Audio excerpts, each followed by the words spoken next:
வணக்கம். இரவு நேர பிரதான செய்திகளின் ஊடாக நர்மதா சிறையில் முதலில் தலைப்பு செய்திகள். விவசாயிகளுக்கு வெளியான மகிழ்ச்சி தகவல். ரூபாய் 30,000 உயர்ந்த உரமானியம். நாட்டில் அதிகரிக்கும் வீதி விபத்துகள், விடுக்கப்பட்டுள்ள எச்சரிக்கை. ஈரானின் செறிவூட்டப்பட்ட யுரேனியம் இற்றம் வெளியிட்ட அறிவிப்பால் பரபரப்பு. இனி விரிவான செய்திகள். அரசாங்கத்தால் வழங்கப்படும் உரமானியத்தை ஒரு ஹெக்டேருக்கு ரூபாய் 30,000 உயர்த்துவதற்கான நடவடிக்கை எடுக்கப்பட்டுள்ளதாக தெரிவிக்கப்பட்டுள்ளது. விவசாய அபிவிருத்தி ஆணையாளர் நாயகம் தம்மிகா ரணதுங்க இதனை தெரிவித்துள்ளார்.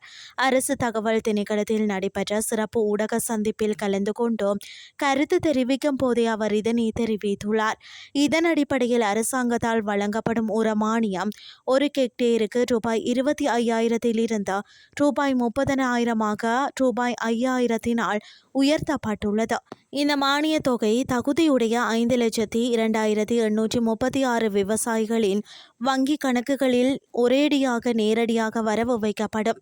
இதற்காக அரசாங்கம் ரூபாய் 10,947 மில்லியனை செலவிட்டுள்ளதுடன் மானிய உயர்வின் காரணமாக வழக்கத்தை விட ரூபாய் 2,500 மில்லியன் கூடுதலாக செலவிடப்பட்டுள்ளது. சந்தை விலை எவ்வளவு அதிகமாக இருந்தாலும் இப்பருவம் முழுவதும் விவசாய சேவை மையங்கள் மூலம் யூரியா உர மூட்டை ஒன்றும் ரூபாய் 10,200 என்ற நிலையான விலையில் வழங்கப்படும்.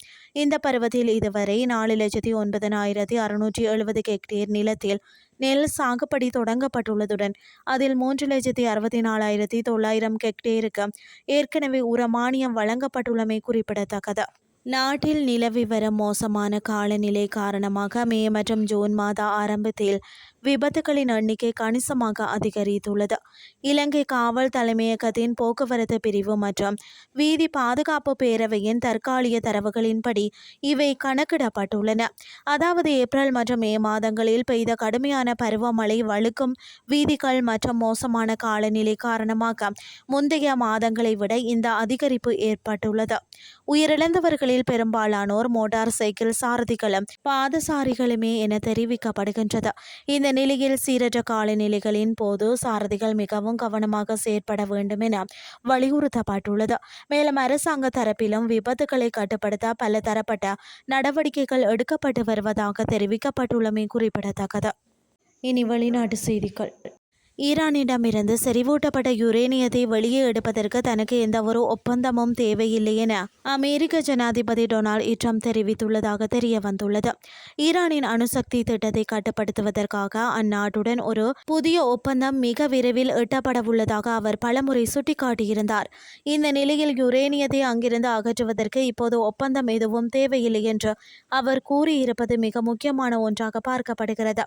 இதேவேளை வரும் ஜூலை மாதம் துருக்கியின் அங்காராவில் நடைபெறவுள்ள நேட்டோ உச்சி மாநாட்டில் தான் கலந்து கொள்ள இருப்பதாகவும் கூறியுள்ள ட்ரம்ப் தனது நேட்டோ கூட்டாளி நாடுகளுக்கு எதிராக மீண்டும் ஒருமுறை கடுமையான விமர்சனங்களை முன்வைத்துள்ளார். ஈரானுக்கு எதிரான போரில் நேட்டோ கூட்டாளிகள் தனக்கு உதவிக்கரம் நீட்டியிருக்க வேண்டும் என்றும் குறிப்பிட்ட அவர் அவர்களை மீண்டும் கடுமையாக விமர்சித்துள்ளமை குறிப்பிடத்தக்கது. செய்திகள் யாவும் நிறைவடைகின்றது.